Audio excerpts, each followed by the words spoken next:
O que Raquel Sherazade e Emicida têm em comum? É isso que eu vou tentar explicar nesse vídeo de hoje aqui, porque as semelhanças talvez não sejam tão evidentes quanto a gente possa imaginar a princípio, né? Mas eu quero pensar hoje com vocês aqui a partir de um artigo da coluna do Wilson Gomes na Folha de São Paulo.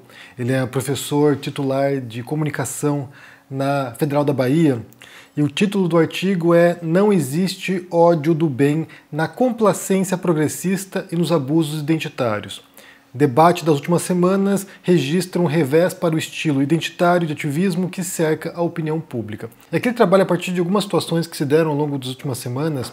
A principal delas que tem a ver com o Ministério de Igualdade Racial, né, que se envolveu naquela polêmica nas redes sociais por uma assessora chamar os torcedores do São Paulo de descendentes de imigrantes brancos safados. Houve ali uma polêmica envolvendo algum tipo de ofensa ali em questões étnicas, e também por uma situação que se deu na Federal da Bahia, quando uma professora foi acusada de transfobia porque teria errado o gênero de uma das alunas. E aí a questão que o Wilson Gomes acabou se envolvendo nesse debate, né, por causa dessas situações, mas ela é muito mais ampla porque ela também abarca outras situações que estão se dando nesse momento, que estão se desenrolando, e que a gente tem observado talvez um certo desgaste desse tipo de militância identitária, porque ela tem revelado, bem, em parte, algumas fissuras, né, alguns desencontros aí, algumas colisões entre outros movimentos identitários, mas também tem demonstrado a intransigência ou tal ódio do bem. Ou seja, quando você passa todos os limites e aí você acha que você pode maltratar, insultar, menosprezar, humilhar outras pessoas porque você discorda delas, ou porque elas seriam opressoras, ou porque elas seriam de algum grupo com o qual você está no embate. Então, a gente tem visto um estilo muito tóxico de militância, que não vem de hoje, obviamente, que não se restringe a esses grupos, que está disseminado, e aí a gente já fala muitas vezes sobre como os algoritmos das redes sociais propiciam esse tipo de interações, mas certamente se tornou meio que um padrão, e isso é legitimado com base num discurso, na minha opinião, bastante falso, de que você não pode equiparar a violência do opressor com a reação do oprimido. Essa é uma imagem muito errônea, porque isso não corresponde, inclusive, às conquistas sociais ao longo do tempo que foram feitas por grupos que resistiram, por grupos que enfrentaram a opressão e mesmo assim conseguiram conquistas. Então, vamos pensar aqui, como eu falei, qual é a semelhança entre Sherazade e Emicida.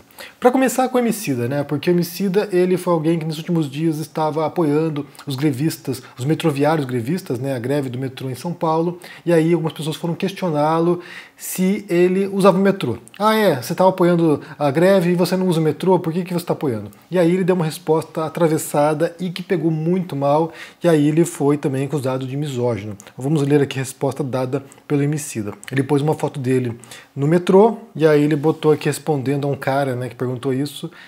Se tu anda de metrô, ele jamais. Aqui, por exemplo, sou eu no lombo da sua irmã. Então ele está no metrô ali e ele foi acusado de ser misógino porque mesmo quando ele vai enfrentar um cara que o está desafiando ou que estaria, sabe, sendo irônico com ele vai dar uma resposta que ataca as mulheres, né? Que ataca, nesse caso, a irmã do cara, mas que seria uma resposta misógina. E aí um cara que é um militante, alguém que está no enfrentamento, antirracista, alguém que faz um monte de campanhas e um monte de ações comunitárias e um monte de ações sociais, foi posto na fogueira por causa desse comentário, por causa dessa resposta que ele deu. E aí é outra questão que tem a ver com a Sherazade. A gente comentou aqui recentemente, né, sobre a Fazenda, sobre a participação dela e como ela estava lá no embate contra um grupo que se organizou para tentar retirá-la do programa, e aí disseram que ela não falava como o povo, que ela falava difícil, mas não era apenas isso, né? Também tem um enfrentamento ali que tem contornos raciais, porque o grupo que está contra Sherazade é composto majoritariamente de negros, tem a Cariúcha, que é uma mulher negra, e ela é muito inflamada, é muito ofensiva, né? Ela agride, ela insulta as pessoas, e aí ela está num embate direto com a Sherazade, acusando a Sherazade de racismo porque ela está enfrentando a Cariúcha. E a Sherazade foi num dos programas recentes e disse o seguinte: olha, você ser negra não deve ser um escudo para aquilo que você faz, para o modo como você se comporta. Eu posso te criticar, você sendo uma mulher negra, mas sem ser com base no fato de você ser mulher e ser negra, mas com base no modo como você se comporta. E aí também você percebe, né, inclusive o Wilson Gomes fala sobre isso, como a identidade das pessoas ela tem sido usada como um escudo para que elas não possam ser criticadas, que elas não possam ser contestadas, que elas não possam nem sequer ser postas em dúvida, né, que você nem sequer possa responder sabe, indagando a posição delas ou confrontando a posição delas sem que você seja rotulado como um inimigo da causa. Então, assim, vamos supor que você tenha lá uma figura, né, uma figura influenciadora feminista, e se você criticar aquela mulher por alguma razão que seja, por alguma fala dela, por algum comportamento, ser acusado de machista. Ou se você criticar uma figura influenciador gay e você criticar aquela pessoa, ser acusado de homofóbico e assim por diante, né? Racista, transfóbico ou o que quer que seja. Então, assim, o que se percebe é que as pessoas estão o tempo todo pisando em ovos e na corda bamba para não serem rotulados, porque esse é o tipo do debate como ele se desenvolveu, né? Como se dá. Os grupos identitários agora ocuparam um espaço que, inclusive, foi um espaço de conquista ao longo dos tempos, mas, por outro lado, também ultrapassaram alguns limites nesse sentido, de modo que qualquer manifestação, mesmo educada, mesmo racional, que venha a confrontar essas posições, já é taxada de preconceituosa. E aí a gente tem que pensar algumas coisas nesse sentido, né? Porque, assim, é possível que você defenda certas causas, que seja simpático com essas causas, que você inclusive apoie abertamente certas causas, e ao mesmo tempo você ter ressalvas, críticas ou considerações a fazer sobre ela, sem que você seja um inimigo dessas causas, sem que você, sabe, apoie preconceitos. Aqui a gente tem que pensar, na verdade, na origem dos preconceitos, né? Porque a gente falou recentemente aqui sobre a Hannah Arendt, e ela tinha uma posição ali que foi considerada como racista pelas pessoas, porque ela dizia que, talvez naturalmente, mas desde sempre, as sociedades, elas se dividem através de discriminação. Então, assim, você tem grupos que vão se segmentando, vão se fragmentando com base em discriminação. E a discriminação não é apenas no sentido de um preconceito étnico, sei lá, ou sexual, de orientação sexual ou qualquer outra coisa, mas no sentido de separar as coisas, de você discriminar, no sentido mais próprio do termo, né? De você estabelecer limites, fronteiras, ou seja, isso aqui pertence ao nosso grupo, isso aqui não pertence ao nosso grupo. E aí a gente pode pensar que talvez a primeira forma de discriminação, a primeira forma de divisão social que se deu, eu diria aqui, né, me arriscando aqui, que seria a xenofobia, ou seja, a xenofobia não é apenas contra o estrangeiro, mas contra o outro, né? Contra o desconhecido, contra uma pessoa estranha ao nosso grupo. Então imagina lá um grupo de caçadores-coletores, e aí eles estão lá caminhando lá no seu território, e de repente observam lá longe um outro grupo, e aí talvez surja logo de cara uma desconfiança, né? O que eles fazem aqui? Eles querem roubar o nosso território, eles querem invadir o território, eles querem roubar os nossos recursos? O que eles querem com a gente? Querem relação amistosa? Querem conflito? Então esse primeiro contato com outros povos, com outras culturas, com outras civilizações, com outras formas de pensar a realidade, já seria um preconceito inicial, né? Você faz um julgamento prévio, né? Preconceito é isso.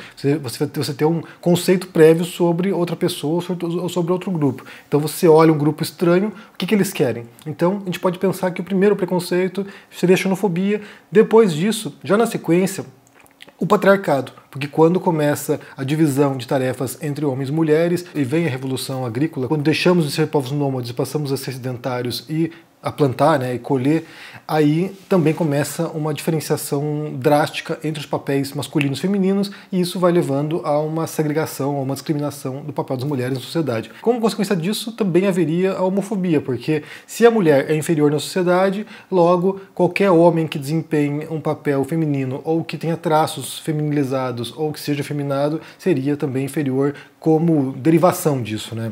E aí também um outro preconceito seria a intolerância religiosa. Então, assim, alguém que é diferente de mim, não apenas em questões étnicas ou de sexo, mas também de cultura, né, também de identificação com seus deuses, também é uma ameaça, também é um risco para a minha sociedade. E aí você tem grupos ali disputando por questões religiosas. E depois, na sequência, também já surge o antissemitismo, que tem a ver com intolerância religiosa, mas não apenas isso. Também tem a ver com etnia, também tem a ver com um grupo que já era mais segregado, né, que já era mais separado, que já tinha práticas e hábitos próprios, que dificilmente se integrava na sociedade na qual estava, e aí surge esse novo preconceito.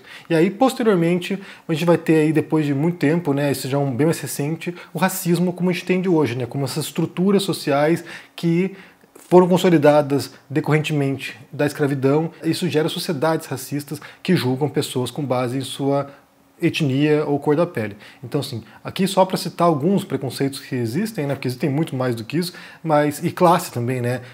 Preconceito de classe, os mais ricos e os mais pobres também se dá muito cedo na história da civilização, quando há uma diferenciação também entre aqueles que possuem, têm posses, e aqueles que não possuem. Então a gente tem aqui, a gente poderia resumir aqui os principais preconceitos, e eles estão permeando todas as sociedades existentes. E aí o que a gente se dá conta, eu acho que muitos de nós também se deu conta nos últimos anos com o governo Bolsonaro é que em qualquer sociedade complexa, na qual você tenha milhões de habitantes, né, Brasil, 220 milhões de habitantes, em qualquer sociedade complexa, você vai ser obrigado e você vai ter que reconhecer que essas pessoas não vão desaparecer. Então, assim, conservadores não vão sumir do Brasil, progressistas não vão desaparecer, grupos radicais não vão sumir, liberais também não vão sumir. E aí você tem que, nesse sistema, nesse regime que existe no Brasil, nesse modelo de política que é feito no Brasil, você é obrigado a aceitar que esses grupos existem e que, mesmo discordando deles, mesmo achando que eles não deveriam existir, você é obrigado a tolerá-los no jogo político. Então, assim que se dá uma democracia. É assim nos Estados Unidos, é assim aqui na Espanha, é assim em Portugal, é assim na Alemanha, na França, no Reino Unido, ou seja, os diferentes são obrigados a conviver porque é assim que o jogo se dá. Você não é obrigado a aceitar as posições do grupo rival, do adversário, mas você é obrigado a reconhecer a legitimidade política desse cara em existir. Além disso, outra coisa que é de difícil eliminação são esses preconceitos, até porque eles são preconceitos milenares, né? Então a gente fala aqui da civilização humana que é calcada em grande parte nesse tipo de discriminação e nesse tipo de segregação de fato que ocorreu em alguns momentos. Então assim, foi assim que se consolidou, e por mais que a gente queira que eles deixem de existir e lute por isso e crie leis para isso e tente estabelecer práticas sociais para eliminar esses preconceitos, eles ainda são presentes.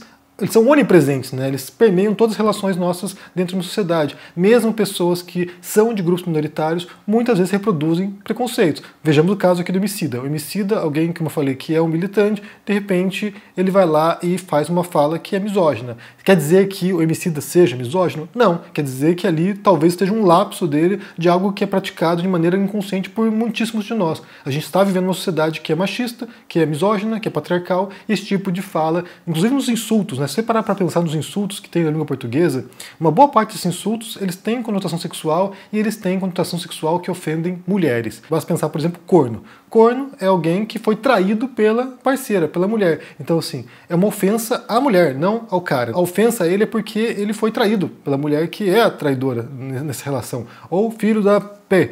É a mãe do cara, né? A mãe do cara é prostituta, que seria prostituta, e aí a ofensa é pra mãe do cara, e aí ele tem que se ofender porque ele é filho da P. Ou, por exemplo, nesse caso aqui, nessa fala do Emicida, ele está insultando a irmã do cara pra tentar insultar o cara. Ou seja, você tem inúmeros exemplos de insultos, ou viado, né? Que é uma ofensa que questiona a masculinidade do cara, ou seja, ele seria efeminado. Que tem a ver com homofobia, que já tem a ver com essa derivação de preconceitos do patriarcado. Ou seja, você tem inúmeros insultos em português que são insultos que em essência são misóginos, ou são homofóbicos, ou são preconceitos que são destilados através de falas que a gente nem sequer pensa sobre elas. Claro que a gente está num modo de operar que é quase policiesco, né? O tempo todo a gente fala e tem muita gente observando o que a gente diz nas redes sociais, de modo que qualquer fala fora do lugar já pode ser considerada como um indício, né, de algum preconceito que a gente tenha latente. Isso chega a ser intimidador e isso opera quase pelo silenciamento.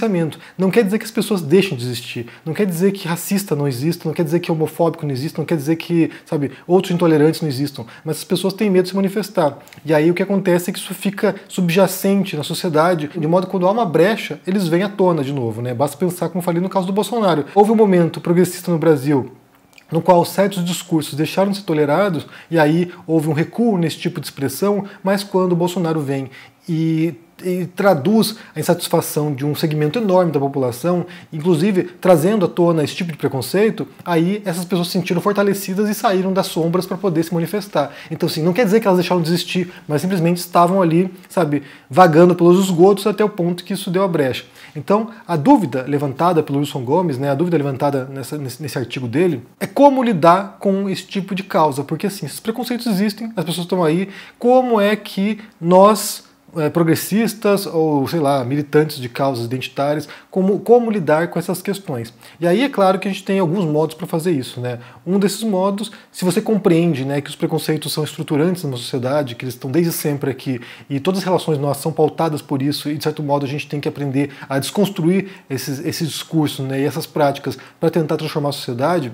Se são estruturantes, pouco sentido faz em ficar singularizando indivíduos que expressam ideias preconceituosas, excetuando quando é um caso da lei. A pessoa tem que ser processada, condenada e assim por diante, pagar multa, sei lá qual foi a punição. Mas o tipo de linchamento virtual como ele opera, me parece, na minha visão pelo menos, me parece contraproducente, porque aqui não opera com transformações sociais reais, com mudanças de conscientização, com modos de compreensão da realidade. Opera pelo medo. Ou seja, se eu falar uma coisa aqui, embora eu possa pensar essa coisa, se eu falar essa coisa, eu vou ser linchado. Então a pessoa simplesmente continua sendo preconceituosa, o único modo é que ela só vê caminhos de expressão em grupos secretos na internet, em grupos de WhatsApp, ou seja, no subsolo, e aí quando houver o espaço, assim como ocorreu alguns anos atrás, quando ela perceber que há um espaço, ela vai se manifestar e vai tentar ocupar um espaço na política, inclusive. Hoje você tem pessoas preconceituosas ocupando espaços políticos porque entraram na cola, na esteira desse tipo de resistência deles, né? Desse tipo de resposta deles, de revolta deles. Então, se a gente compreende como preconceitos estruturantes,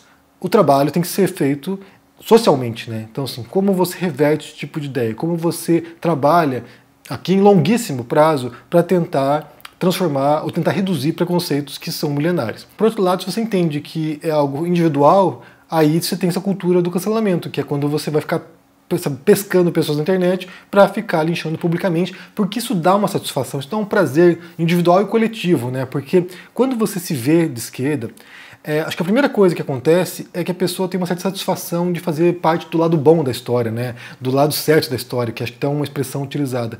E aí elas acham que elas têm passe livre para poder apontar o dedo para os outros. Porque uma coisa interessante é que não basta apenas você ajudar socialmente, né? A pessoa não fica contente em ir lá na Cracolândia e ajudar o padre Júlio Lancelotti com os moradores de rua, né? Não basta ir você lá e ajudar dando comida, dando cobertores para as pessoas. Você tem que mostrar isso publicamente, você tem que, sabe, estar na internet, você tem que estar lá junto com a turba, sabe, mostrando como você é nobre, como você é justo, como você é o guardião da moralidade. E aí é claro que isso leva a muitos excessos, que são os excessos das turbas enfurecidas, que é de você ficar simplesmente procurando o próximo alvo de cancelamento. Um vídeo como esse seria alvo de cancelamento, inclusive. Mas eu fico pensando até que ponto que essa tática é eficaz. Como eu falei, é uma tática de intimidação, não é uma tática de convencimento, não é uma tática de conscientização, não é uma tática de, sabe, esclarecimento, é uma tática de calar a boca, de perseguir individualmente cada pessoa de modo a aniquilá-las. E aí entra a ideia do ódio do bem, né? Como se esse tipo de reação, esse tipo de comportamento fosse legitimado porque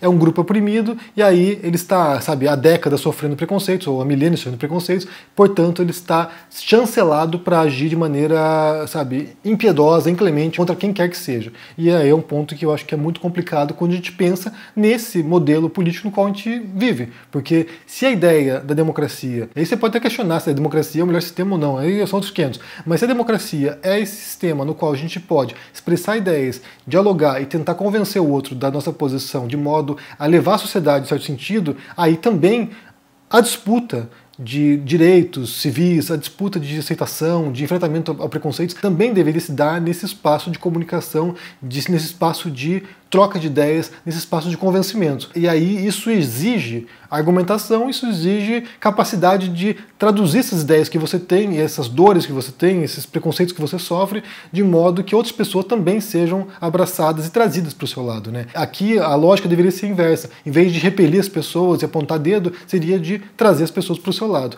E esse esforço é um esforço que eu não percebo, pelo menos. Eu nunca vi nenhum grupo identitário, pelo menos, tentando trazer aliados para reforçar suas fileiras. Pelo contrário, há uma tentativa de alienar as pessoas, né? Você vai lá, aponta o dedo, qualquer deslize, qualquer erro. Emicida fez um comentário machista agora, cancela o Emicida, põe na fogueira o Emicida. Então, assim, me parece que é um trabalho bastante prejudicial, daninho para a própria causa que as pessoas alegam que estão defendendo. Bem, esses são os pontos que eu tenho para apresentar para você hoje. Como eu falei, a relação entre Sherazade e Emicida tem a ver com isso, né? Esse enfrentamento de grupos identitários contra o indivíduo, tentando apontar o dedo, tentando rotular essas pessoas.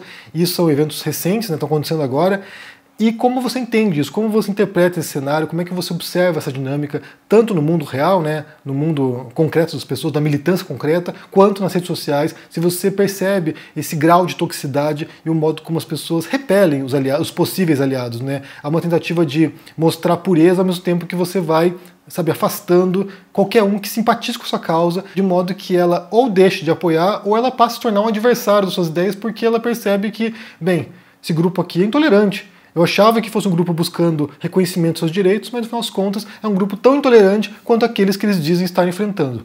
Bem, me diga o que vocês pensam aqui sobre a situação, deixa aqui embaixo no comentário, deixa o joinha, se inscreva no canal aqui, ativando o sininho, isso é muito importante para ajudar aqui no engajamento. Se torne um membro do canal para dar uma força e confira na Amazon o meu livro sobre falácias lógicas e argumentação racional, chamado Como Vencer um Debate Tendo Razão. Está com desconto lá na Amazon, link na descrição desse vídeo aqui, pode ir lá conferir. Um forte abraço e até mais. Tchau. Estamos em guerra pela independência. Eles atacam, Tentam nos intimidar. usam as estruturas de poder para distorcer a realidade. Mas não vão nos calar. A gente não se curva, a gente vai à luta. Em um sistema viciado em meias-verdades, Nós somos a resistência, nós queremos a verdade. Por isto, levantamos a bandeira da independência. Independência para fazer um jornalismo corajoso, para colocar o dedo na ferida, para denunciar os abusos e as injustiças. Somos independentes dos donos do capital, dos poderosos e das grandes corporações. Aqui é publicidade zero. Só assim honraremos o nosso compromisso com a denúncia. Com a liberdade total de opinião. Essa guerra não é fácil, é cruel, mas com seu apoio e luta, seremos cada vez mais fortes. Junte-se à nossa causa. Junte-se à nossa causa. Junte-se à nossa causa. Fortaleça o jornalismo verdadeiramente independente. Sendo membro do ICL.